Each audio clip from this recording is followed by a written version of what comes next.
रुक्मिणी स्वयंवर कथेला सुरुवात होत आहे. पहिला भाग आहे भागवतातील कृष्ण कथेचे गुणगान. आता कथेला आरंभ होत आहे. माझ्या या काव्यात जी रसाचा आविष्कार करण्याची शैली आहे ती चंद्रकोरीसारखी रेखीव आणि आल्हादक आहे. ही शैली श्रोत्यांना नुसत्या काव्यस्वादाचा आनंदच देणार नाही, तर त्यांना श्रीकृष्णाच्या गुणगानात गुंगवून शांती आणि समाधानही देणार आहे. प्रतिदिनी वाढणाऱ्या शुक्ल पक्षाच्या चंद्राप्रमाणे श्रीकृष्णाची कीर्तीही वाढती आहे.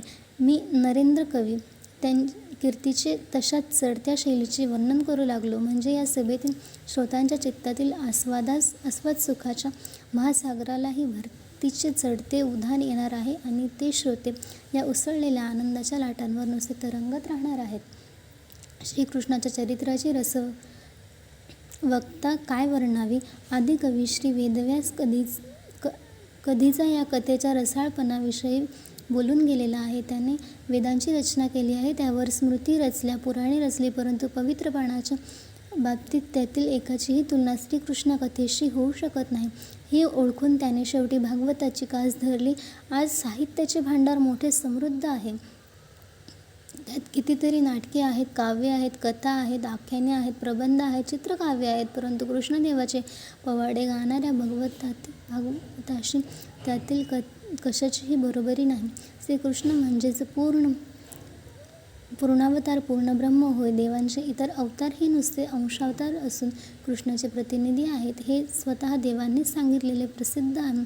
त्यामुळे देवकीनंदन कृष्णाची बरोबरी कोणीही देव करू शकत नाही. आणि इतर सर्व ग्रंथ आणि शास्त्रे यांचे संशोधन केले तरी श्रीकृष्ण प्रभूची चरित्रे गाणाऱ्या भागवताची जोडी इतरत्र आढळणार नाही.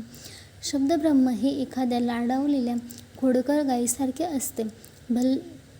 भलत्या सलत्याला भलत्या वेळी या गायीचे दूध काढता येत नाही, तसे शब्दब्रह्माचे मंथन करून निर्मिले जाणारे गोरसासारखे सुमधुर काव्यही त्यालाच निर्मिती करता येत नाही. भलत्याला हवे ते गाताही येत नाही. त्याला व्यासासारख्या निर्माता हवा आणि शुकमुनीसारखा वक्ता हवा. सर्व ज्ञानभंडाराचे रसाळ खाणे मिळून या महाकवींनी ते शब्दब्रह्मरूपी गायीसमोर ठेवले आहे आणि ते खाऊन ती प्रसन्न झाल्यावर कृष्णाच्या लीला वर्णन करणारे अमृतासारखे रसाळ महाकाव्य या गायींच्या आचरणातून पिळून काढले आहे. हे महाकवी रसराज होते, रससागर होते. त्यांनी रचलेली काव्ये प्रत्यक्ष चंद्राच्या कल्लेलाही सौंदर्याचे आवाहन देतात. श्रीकृष्णाच्या चिरसहवासाने सदाच तृप्त असलेल्या क्षीरसागराला सुद्धा ही रसाळ काव्ये ऐकली की आनंदाचे आणखी भरते येते. या काव्याच्या सुंदरतेचे वर्णन मी करू तरी कसे आणि किती. केशर फुलांनी बहरलेली उंच वेल असावी आणि तिला मोत्यांच्या फळांनी घोस लगडलेले असावे, तसे या कवितेच्या सुंदर वेलीवर अर्थमौक्तिकांनी ओथंबलेल्या अक्षरांच्या लोंबीचे घड लोंबत आहेत. या काव्यातील अर्थाचा सुगंध पसरू लागला की त्यापुढे चंदनाच्या गंधाने माजलेला मलय पर्वतीचा वाराही लाजून शरमतो. यातील अक्षरांची लयदार फेक कामशास्त्र परंगत तरुणींनाही कटाक्षांची फेक कशी डौलाने करावी याचे धडे देते. शारदोत्सवाच्या दिवसात पिवळ्या सुगंधाने कोंदळलेल्या शेवंतीला बहर येतो, जणू या शेवंतीच्या घाटदार टपोरकळ्याच. अशा अर्थगंधी रसशब्दांची लाखोली जेव्हा हे महाकवी ग्रंथ देवतेला वाहतात, तेव्हा त्यांच्या गायनात जो रसरंग ओथंबतो तो सुरावर जुळलेल्या वीणेच्या झंकारातील आर्त माधुरीलाही उणेपणा आणतो. केळ जेव्हा चंद्राच्या प्रकाशात अमृतात न्हाते, तेव्हा तिच्या उदरात कापुराचे साठे जमतात. भागवताच्याही असेच झाले आहे. महाकवींच्या प्रतिभेच्या उन्मेषाचे चांदणे बरसू लागले तेव्हा त्यांच्या तुषारांच्या अभिषेकात हे भागवत न्हालेले आहे.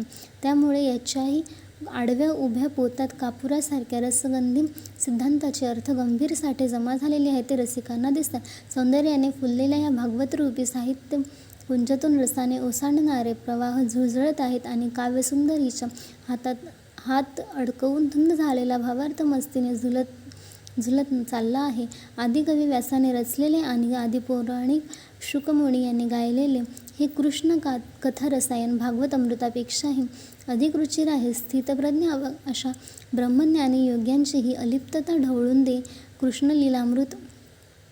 हे कृष्णलीलामृत त्यांच्या आनंदाची अनुभूती देते, सुखाचे भरते आणते. श्रीकृष्णाची महती ओळखून हे श्रद्धाभक्तीने त्या गुणकीर्तनात रंगले आहेत. तेच महाकवी म्हणून मान्यता पावलेले, श्रद्धेने जे देवाला ओळखत नाहीत आणि तार्किक ज्ञानाच्या आधारावर स्वतःला ज्ञाते म्हणवितात, त्यांच्याविषयी काय बोलावे. श्रीकृष्ण परमेश्वराचे ज्ञान असे तर्काने होत नाही. त्याचे पूर्ण स्वरूप त्रिभुवनात आणि तोच कवितेचे रूप घेऊन आता बाहेर ओसंडत आहे. कृष्णाविषयी मला वाटणारी ओढ ही विरहिणीला पतीविषयी वाटणाऱ्या ओढीसारखी आहे.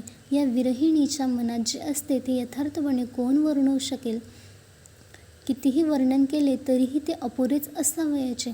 अमूर्त भावांनीच लिहिले गेलेले ते मनोगत रसिक अशा मर्मज्ञ डोळ्यांनीच मूकपणे वाचावयास हवे. पतीच्या ध्यानात रंगलेल्या त्या भावुकीच्या कृती असंबद्ध वाटल्या, शब्द अर्थहीन वाटले तरी त्या आड दडलेले भाव रसिकपणे जाणून घ्यावयास हवेत. माझी स्थिती ही विरहिणीसारखीच आहे. मी कृष्णाच्या ओढीने आर्त झालो आहे. त्याच्या गुणांचे मी गायन करणार आहे. शक्यता आहे की माझे हे गायन कुणालाही विरहिणीच्या स्वप्नासारखे ओसंडण्यासारखे असंबद्ध वाटेल. परंतु जे रसिक श्रोते आहेत त्यांनी मात्र त्यांतील गर्भित असा प्रेमाने उथंबलेला भावार्थ ओळखावयास हवा. श्रोत्यांचा गौरव. या सभेत जे श्रोते आहेत ते जाणकार आहेत. शब्दब्रह्माची कमले साहित्यांच्या वाटिकेत उमलली की त्यांतील मकरंदाचा आस्वाद हळुवारपणे जाणीवीने कसा घ्यावा हे जाणणारे ते भ्रमर आहेत. आम्हा मराठी लोकांच्या भाषेत मी आता जे बोल बोलणार आहे त्या बोलांच्या चोखपणाची पारख हे श्रोते नाणे परीक्षकाच्या जाणकारीनेच करोत. अशा रसिक श्रोत्यांची प्रेमाची हाक ऐकू येते म्हणून तर कविता लिहितात. चातक पक्षी प्रेमाने आर्त होऊन हाक देवाला देतात म्हणून तर मेघ पाऊस पाडतात. नाहीतर नुसते भूतलावर जलाशय भरण्यासाठी कोण पाऊस पाडणार होते. मर्मज्ञ असा वसंत ऋतू स्वागतासारखा मोहरला म्हणजेच कोकिळ पंचमान गाऊ लागतो. मागाहून त्या नादसुखाच्या समाधीवर राजहंस डुलतात. ती गोष्ट वेगळी. ओढीने मिठी मारणारे चंद्रमंडळ उदयास आले म्हणजेच रससमुद्र आगळ्या उर्मीने ओसळून त्या चंद्रमंडळाच्या करमिठीत झोपावतो. पण तोच समुद्र अडाणी अशा सूर्याच्या उष्णतेच्या वडवानल पेटला म्हणजे त्या रसिक उपेक्षेने झुरून आटतो.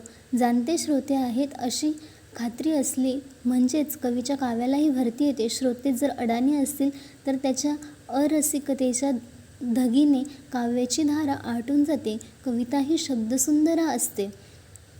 रसिक चांदणे आहेत. त्या चांदण्याचे वर्णन करणारे हे काव्य मी आता गात आहे तरी श्रोत्यांनी सावधान असावे.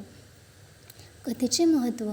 ज्यांनी आचळे दुधाने टसटसले आहेत अशा गायींचे खिल्लार असावेत. अशी रुक्मिणी स्वयंवराची ही कथा म्हणजे नवरसांनी ओसंडलेली पाणपोई आहे.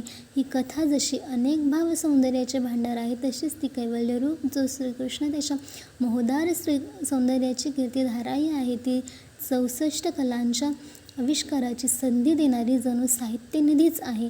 अनेकविध फळांची सिद्धी देणारी ही जणू साधना आहे. सुखाच्या स्वर्गाकडे वर चढविणारी ही जणू सर्वप्रसिद्ध सोपान परंपरा आहे.